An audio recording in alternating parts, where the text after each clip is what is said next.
Buenos días, mi nombre es Roberto Rocha. Este video es para la materia de Arquitectura de Computadoras 1. Será mi evidencia de aprendizaje sobre Administración y Soporte Técnico de Dispositivos de Salida. Hablaremos de lo que es un funcionamiento de una computadora y su comunicación con el mundo exterior.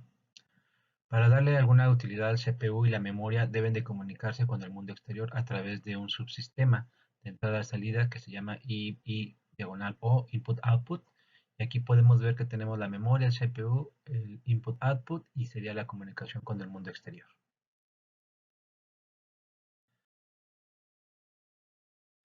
Los mecanismos básicos del sistema de entrada y salida tienen la misión principal de que el subsistema de entrada y salida es adaptar a los sistemas externos antes de conectarlos al bus del sistema. Hay dos formas de implementar la entrada y salida en una computadora. La primera es construir a medida del subsistema utilizando los elementos básicos, o la segunda forma sería incorporar y programar dispositivos estándares más complejos y genéricos. Aquí, bueno, se alcanza a ver que hay un ejemplo de un circuito en el que se puede escribir un número, en este caso el 1, y la dirección de memoria ilumina un LED.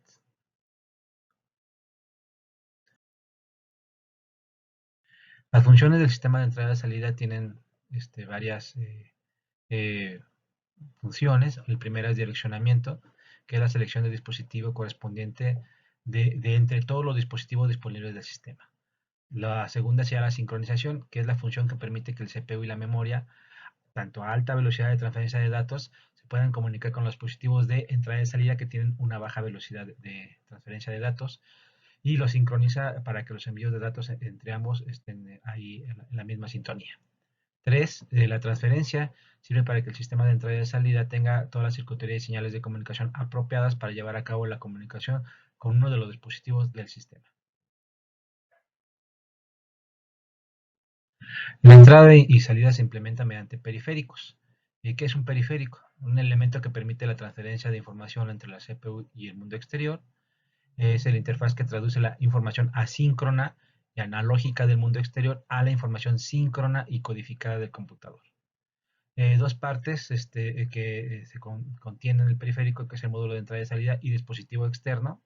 Y bueno, aquí alcanzábamos a ver una imagen donde aparece lo que es el periférico y cómo se comunica con la computadora.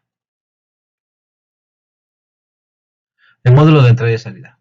Coordina el correcto flujo de información entre uno o varios dispositivos que pueden ser una impresora, monitor, etcétera, y de los dispositivos internos que son la memoria y el procesador. ¿Cuáles son sus funciones? Reconocer la dirección del CPU que identifica el dispositivo externo, transferencia de datos entre el CPU y el dispositivo externo, recepción de mandatos, es decir, comandos desde el CPU, y mantener información del estado de periférico y mantener el protocolo de comunicaciones con los periféricos.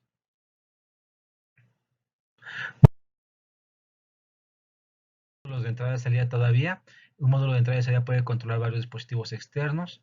El módulo de entrada y salida también almacena datos temporalmente debido a la diferencia de velocidades entre los periféricos y el CPU o la memoria. Y también dispone de un mecanismo de detección de errores tales como el uso del bit de paridad. Los términos controlador, procesador de entrada y salida, módulo de entrada y salida son equivalentes. La diferencia radica en su complejidad. Y aquí vemos un pequeño esquema de cómo hace ese proceso.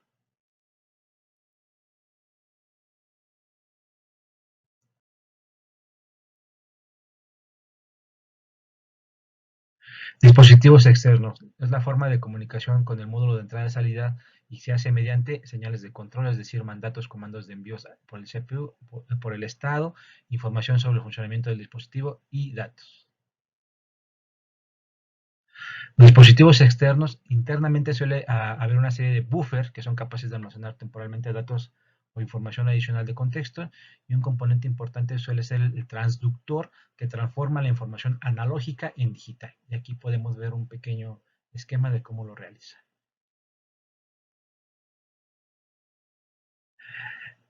Entrada y salida común y separada.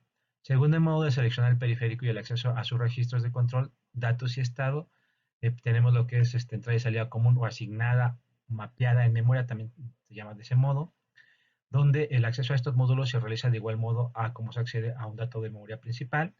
Los periféricos se integran en la computadora como si fueran parte de la memoria, y comunicarse con un módulo de entrada y salida es leer y escribir en memoria.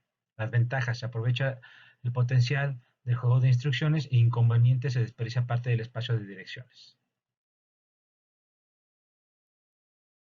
Lo que es la entrada y salida aislada o separada: el acceso a la entrada y salida está contemplado en la arquitectura. Existen dos mapas de memoria separados, uno para memoria y otro para entrada y salida, donde existen señales e instrucciones específicas. Las ventajas y desventajas son contrarias a las de entrada y salida común. Este es un pequeño diagrama de lo que es una entrada y salida común y separada, tanto en un mapa de entrada y salida como en la placa base. Por último, mis conclusiones. Para nosotros como ingenieros en telemática es fundamental saber sobre los mecanismos básicos del sistema de entrada y salida. La investigación que presenté muestra las funciones del sistema de entrada y salida, que esta misma se implementa mediante periféricos, y donde las funciones de los módulos de entrada y salida identifica el dispositivo externo con el que se llevará la comunicación y la transferencia de datos, además de que pueda controlar varios dispositivos externos. Por último, presento mis referencias y por mi parte sería todo, agradeciendo su atención. Muchas gracias.